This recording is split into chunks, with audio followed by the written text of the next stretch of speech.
दोस्तों, जीवन में नित नई हमारे सामने घटनाएं घटती रहती हैं। इन घटनाओं को देखकर अगर आप सबक लेते चले जाते हैं, यानी उससे कुछ ग्रहण करते जाते हैं, उनकी अच्छाइयाँ बुराइयाँ, तब तो समझ लीजिए कि आप विकास की तरफ अग्रसर हैं। अगर आप इन चीज़ों को, घटनाओं को या वीडियोस वगैरह आप देखते हैं, उनसे कुछ समझ नहीं लेते हैं, सीख नहीं लेते हैं, तो सिर्फ आप ही अपने मनोरंजन के लिए कर रहे हैं। अगर आप कुछ चीज़ देख रहे हैं और आपको उसमें इंटरेस्ट थोड़ा भी है, तो आप उसको अपने जीवन में उतारते जाएंगे और आपको अपने जीवन में ऐसे रास्ते खुलने लगेंगे जो आपको अध्यात्म की तरफ भी ले जाएंगे। अपने जीवन में अपने कर्मों को भी आपको सफल बनाने में सार्थक होंगे।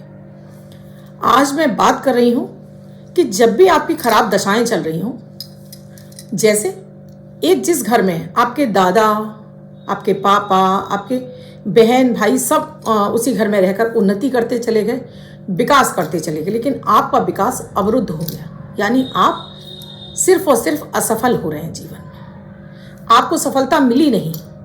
उसके पीछे भी आपके ग्रह तो जिम्मेदार होते हैं, आपकी कुंडली के हिसाब से उस घर का वास्तु भी आपके लिए जिम्मेदार हो जाता है। अक्सर अगर आपने देखा होगा, जब आपके अच्छे दिन की दशाएं चल रही हों, तब आपका ध्यान वास्तु की तरफ जाता ही नहीं है। क्या वास्तु है, कौन सी चीज़ कहाँ रखी है, कोई फर्क नहीं पड़ता, क्योंकि उस समय आप सफलता के शिखर पर चढ़ रहे होते हैं, तो आपके लिए चीज़ें बेमानी होती हैं।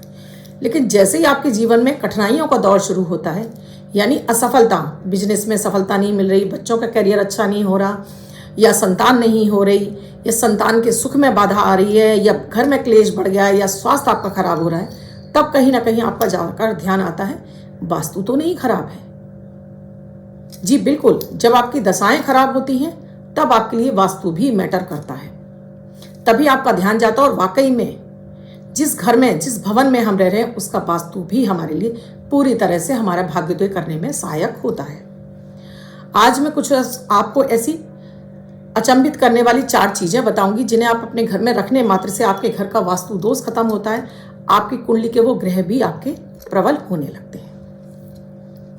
राधे राधे, नमस्कार। मैं आपकी एस्ट्रोदोस्त एस्ट्रोलॉजर अर्चना गुप्ता ज्योतिष के सरल उपाय में आप सभी का हार्दिक स्वागत करती हूँ। कैसे हैं आप सभी? आशा करती हूँ आप सभी स्वस्थ हो, प्रसन्न होंगे अपने पूरे परिवार के साथ। ऐसे ही स्वस्थ प्रसन्न बने रहे, ऐसी आप सभी के लिए मंगल कामना करती हूँ। दोस्तों, मैं लाइव आऊंगी रविवार 10 मार्च को रात को 10 बजे, और आप लोगों से भी निवेदन है कि आप लोग भी आना बिल्कुल ना भूलें। इसी कड़ी में दोस्तों, मैं आप लोगों के जीवन में इस कठिनाई परेशानी को दूर करने वाले, मानसिक तनाव को दूर करने वाले मात्र 1 मिनट का प्रयोग अमृत की बूंद और जादुई अक्षर देने का आपको प्रयास करती हूँ, जिससे आप भी बिना किसी बड़े उपाय के भी अपने दिन को लकी और बेहतर बना सके। हमारे जीवन में जो समस्याओं का सबसे बड़ा मूल कारण है, वो है हमारा चंद्रमा। बाकी ग्रह एक साइड है, यानी कि 50% जो पार्ट है वो अदर ग्रहों के पास है, लेकिन 50% पूरा का पूरा हमारे चंद्रमा के पास है।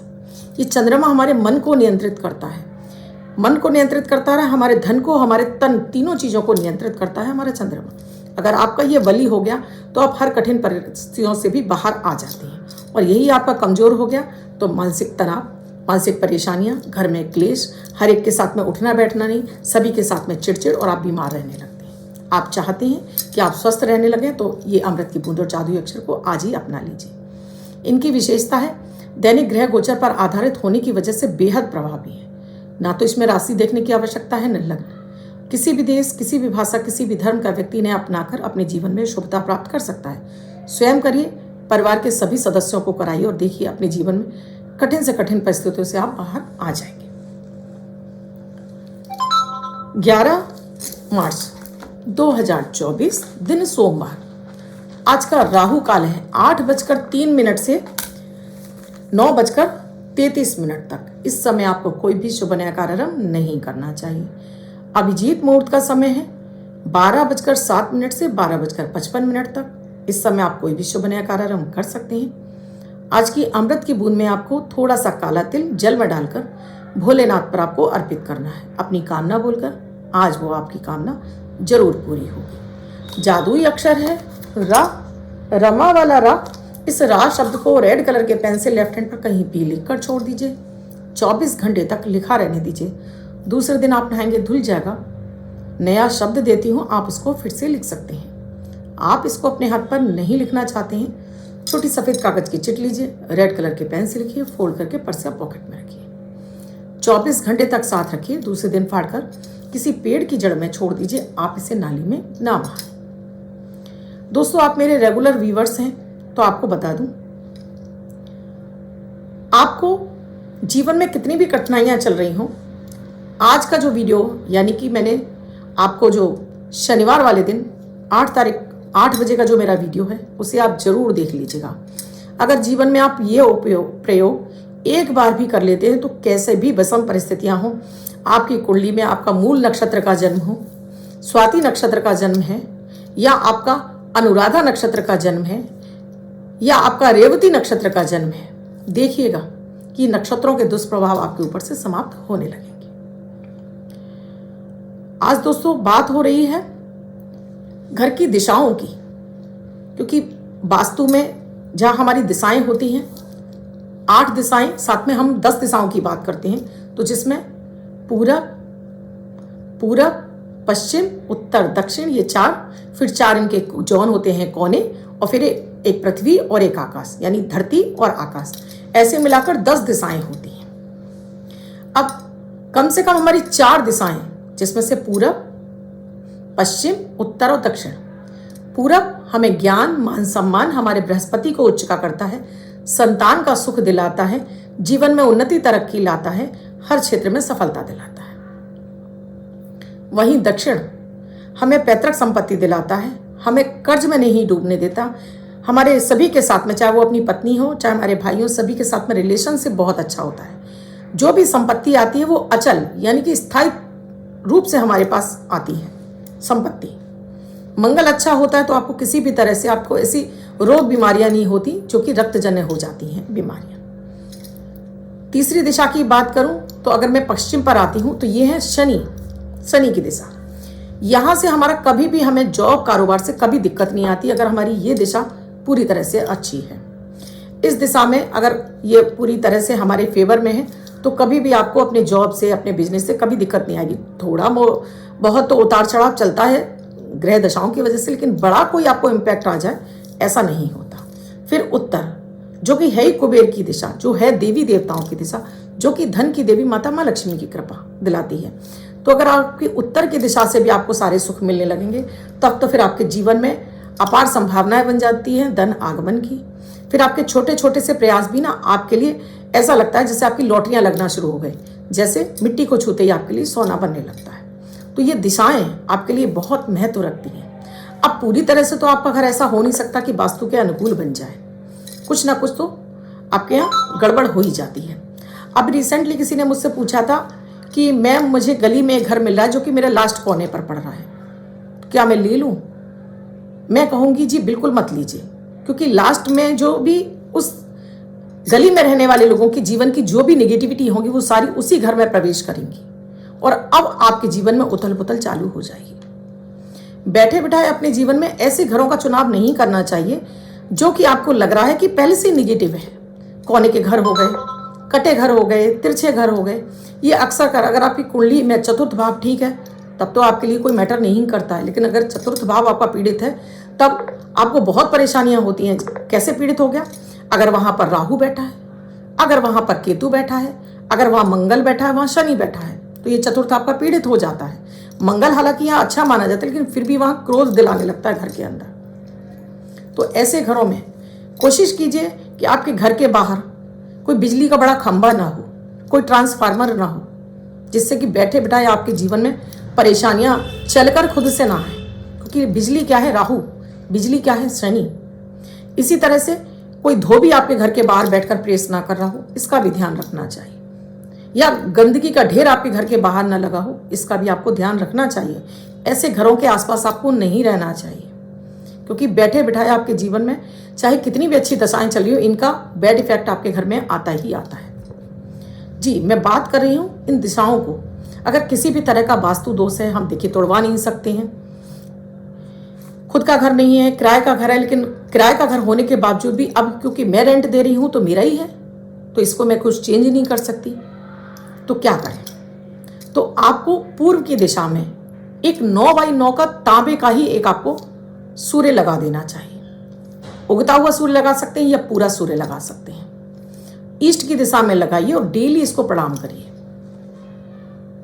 आप अपने दक्षिण की वॉल पर, अपने घर की जो दक्षिण की वॉल है उस पर 9x9 का एक स्वास्तिक, रेड कलर का स्वास्तिक, चाहे आप रोली घोलकर, चाहे चोले वाला, हनुमान जी के चोले वाला सिंदूर घोलकर, या फिर बाजार में भी बहुत सारे स्वास्तिक अच्छे मिल जाते हैं बने हुए, आप वो भी लगा सकते हैं। इसे लगाकर छोड़ दीजिए। पश्चिम की दिशा में आपको पीतल का एक ऊंट रख देना चाहिए, पीतल का ही होना चाहिए, जिससे कि आपकी जिंदगी में कभी भी कोई जॉब और व्यवसाय को लेकर किसी भी तरह की दिक्कतें ना आए। और उत्तर की दिशा में आपको पीतल के बने हुए एक कुबेर देव की स्थापना कर देनी चाहिए। और देखिएगा चारों दिशाओं में जो भी आपकी निगेटिविटी आपके घर में आ रही होगी वो सारी दूर होने लगती है। इसके साथ ही हर रविवार को अपने घर के चारों कोनों पर आपको एक एक कागज में नमक, थोड़ा सा, एक एक मुट्ठी नमक, खाने वाले ही नमक की बात हो रही है। अगर आप कंकड़ी वाला नमक, जिसे हम समुद्री नमक बोलते हैं, वो रख देते हैं तो ये सोने में सुहागे वाली बात है। एक एक मुट्ठी चार कोनों पे, चारों कागज पे रख दीजिए। साथ में से 2 लौंग भी रख दीजिए। सोमवार वाले दिन इन सभी को एक साथ में उठाइए, सबकी एक पुड़िया बनाइए, किसी भी चौराहे पर फेंक कर आप चले आइए।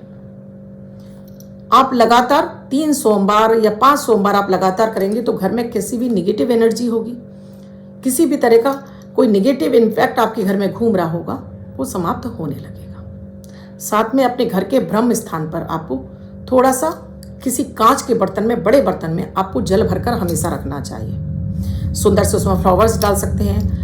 अगर आप फूल नहीं डाल पाते हैं तो एक कॉटन में थोड़ा सा इत्र लगाकर उसमें डाल दीजिए, जिससे कि वो महकता रहे, पूरे घर में उसकी महक फैलती रहे। तो कैसे भी घर में कोई वास्तु दोष होगा वो भी आपका समाप्त हो जाएगा। और घर के ब्रह्म स्थान पर आपको भारी चीज़ों को नहीं रखना चाहिए, क्योंकि इससे मैंने आपको एक वीडियो में वास्तु का मंत्र बताया था, ओम वास्तु देवाय नमः, ओम वास्तु देवाय नमः। साधारण सा मंत्र है, सिर्फ आपको डेली 11 बार बोलना है। जब आप अपनी पूजा करते हैं घर के मंदिर में, तभी वास्तु देवता भय नमः भी बोल सकते हैं, वास्तु देवाय नमः भी बोल सकते हैं। 11 बार अपने लिए बोलना शुरू करिए। और जिस घर में रह रहे हैं उस घर के लिए अब आप बोलना शुरू करिए, ये घर मुझे सारी सुख समृद्धि और शांतियाँ प्रदान कर रहा है, मेरे जीवन में ये घर मुझे फल रहा है और मेरे हर जीवन में हर तरक्की लेकर आ रहा है। यही घर की सारी निगेटिविटी खत्म हो जाएगी और आपके घर में इसी घर से प्रॉस्पेरिटी आना शुरू हो जाएगी। ग्रहों के निगेटिव इम्पैक्ट आपके जीवन से खत्म होने लगेंगे। अब जिनका बर्थडे या मैरिज एनिवर्सरी है उनका ये वर्ष शुभ हो, ऐसी आप सभी के लिए मंगल कामना करती हूँ। बच्चे या महिला पुरुष जिनका बर्थडे है, वो पति पत्नी जिनकी मैरिज एनिवर्सरी है, किसी भी महीने की 11 तारीख आपकी बर्थडे या मैरिज एनिवर्सरी है, वो ये प्रयोग करेंगे। व्हाइट कलर के पेपर पर रेड कलर से 2 नंबर लिखेंगे, फोल्ड करके अपने पास रखेंगे। ये अंक आपको वर्ष भर सुखता प्रदान करेगा। अन्य कोई व्यक्ति 24 घंटे तक लिखकर इसको अपने पास रख सकता है। वीडियो अच्छा लगा हो तो लाइक ज़रूर कर दीजिएगा, कमेंट ज़रूर कीजिएगा और शेयर करना बिल्कुल ना भूलिएगा। जिन्हें आप अपना मानते हैं, जो आपके दिल के करीब हो, उन्हें ज़रूर फॉरवर्ड कीजिए, जिससे कि उन्हें भी इसकी जानकारी हो और ये वास्तु दोष की वजह से वो अपने घर को ना तोड़ फोड़ करें ना घर बदलें। आप ये करके देखिएगा, आपको 100% इसका रिजल्ट आ ही जाएगा। वीडियो में क्या समझ में नहीं आया कमेंट सेक्शन में ज़रूर लिखकर पूछिएगा। इसके साथ ही किसी अन्य विषय पर आपको वीडियो चाहिए वो भी आप कमेंट सेक्शन में लिखिए।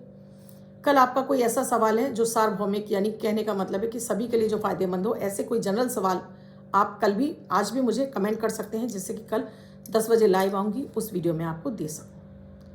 आपसे विदा लेती हूँ, कल फिर आऊँगी ऐसे कुछ नया विषय लेकर। तब तक के लिए राधे राधे।